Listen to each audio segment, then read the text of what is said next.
প্রেমের প্রস্তাব অ্যাকচুয়ালি সব সময় থাকে, এটা নর্মাল। সো আমি এটা নর্মালি দেখি। তো সামনাসামনি আসলে কেউ ভয় পায় নাকি আই ডোন্ট নো। সো ওই ব্যাপারটা হয় নাই, বাট কমেন্ট সেকশনে অথবা আমি ডিরেক্ট মেসেজে অনেক পেয়েছি। এখন পর্যন্ত কি সিঙ্গেল জীবনযাপন করছেন? নাও বলা চলে সিঙ্গেলই আছি। হ্যাঁ, না আমার তো আর সবাইকে ভালো লাগবে না, ভালোবাসার মানুষ তো একজনই হয়। সো সবার মাঝখানে হয়তো আমার একজনকে ভালো লাগবে, আমি তাকে নিয়ে হয়তো ফিউচার আগাবো। ভালোবাসাটাকে ব্যাখ্যা করবো কিভাবে? হয়তোবা দুজনের আন্ডারস্ট্যান্ডিং দিয়ে আমার কাছে হয়তোবা ভালোবাসা, একজন আরেকজনের কেয়ার মিস করা এবং তাকে নিয়ে ভাবা। প্রেমের প্রস্তাব অ্যাকচুয়ালি সব সময় থাকে, এটা নর্মাল। সো আমি এটা নর্মালি দেখি। তো সামনাসামনি আসলে কেউ ভয় পায় নাকি আই ডোন্ট নো। সো ওই ব্যাপারটা হয় নাই, বাট কমেন্ট সেকশনে অথবা আমি ডিরেক্ট মেসেজে অনেক পেয়েছি। এখন পর্যন্ত কি সিঙ্গেল জীবনযাপন করছেন?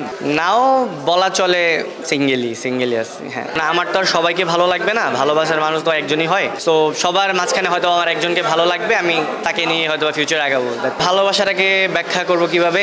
হয়তোবা দুজনের আন্ডারস্ট্যান্ডিং দিয়ে আমার কাছে হয়তোবা ভালোবাসা, একজন আরেকজনের কেয়ার মিস করা এবং তাকে নিয়ে ভাবা। That's it.